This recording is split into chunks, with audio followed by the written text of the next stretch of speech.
మీ అందరినీ గెలిపించడంలో ప్రముఖ పాత్ర పోషించినటువంటి స్థానిక శాసనసభ్యులు గౌరవనీయులు రామారావు పటేల్ గారికి,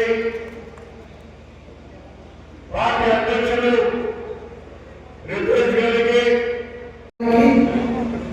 రెండు జోగులు జోడించి వినమ్రంగా విజ్ఞప్తిస్తున్న ఈ పరంపర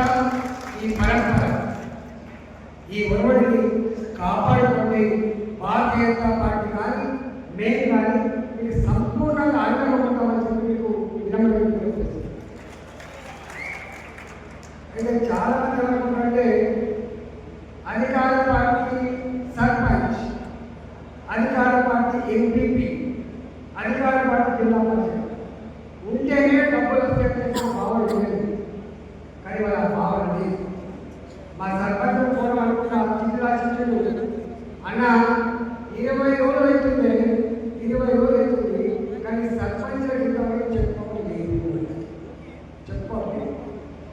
బాధ అనిపించే అంశం ఏంటంటే పార్లమెంట్ సభ్యులకు కానీ ఎమ్మెల్యేలకు కానీ ప్రజల సమస్యలు నేరుగా తెలిసే పరిస్థితి లేదు. ప్రజల సమస్యలు నేరుగా చూసేవాళ్ళు, వినేవాళ్ళు, పరిష్కరించే సత్తా ఉన్నవాళ్ళు, బాధ్యత ఉన్నవాళ్ళు సర్పంచులు మాత్రమే. కానీ ఆ సర్పంచులకి ఇవాళ చెక్ పవర్ రాలేదు. ఇవాళ రేవంత్ రెడ్డి గారిని ఒక మాట్లాడుతున్నా, అయ్యా రేవంత్ రెడ్డి గారు గ్రామ సర్పంచులు ఉండాలి, మున్సిపాలిటీ చైర్మన్ ఉండాలి, కోరిక లేదు.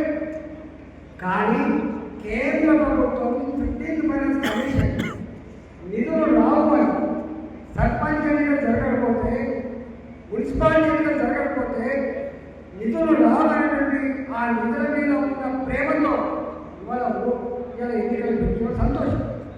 కానీ ఆ 15th ఫైనాన్స్ కమిషన్ నిధులు ఏవైతే వస్తా ఉన్నాయో ఇప్పటికే మా పాత సర్పంచులు, మా ఉప సర్పంచులు, మా వార్డు మెంబర్లు ఆనాడు ప్రజల కష్టాలు చూడలేక ఉత్తరైన కూడా పనిచేసి పెట్టారు. వాళ్ళకి బిల్లులు పూర్తిగా రాలేదు. నేను ఒకటే డిమాండ్ చేస్తున్నా, తక్షణమే మా గ్రామ పంచాయతీలకు ఆ నిధులను విడుదల చేసి రాష్ట్ర ప్రభుత్వ పరంగా కూడా పర్యాప్తమైన నిధులు విడుదల చేసి పాత బిల్లులను క్లియర్ చేయాలని చెప్పి డిమాండ్ చేస్తా ఉన్నాం. కొత్త సర్పంచులకి, కొత్త పాలక మండలికి డబ్బులు ఇచ్చి పనిని మొదలు పెట్టాలని చెప్పి నేను ఈ సందర్భంగా రేవంత్ రెడ్డి గారి సర్కార్ డిమాండ్ చేస్తున్నా. లేకపోతే గ్రామాల వల్లకాడుగా మారేటువంటి ఆస్కారం. గ్రామ సర్పంచ్ అందరికీ సర్పంచ్, ఒక ఎమ్మెల్యే, నియోజకవర్గం అందరికీ ఎమ్మెల్యే. రేవంత్ రెడ్డి సర్కార్ కాంగ్రెస్ పార్టీ మాత్రమే సర్కార్ కాదు. నీవు గెలిచిన ఎమ్మెల్యేలు కానీ గవర్నమెంట్ కాదు, తెలంగాణ మొత్తానికి ముఖ్యమంత్రి అనే విషయాన్ని మర్చిపోతుందని చెప్పుకున్నాను. అందువల్ల వివక్ష లేకుండా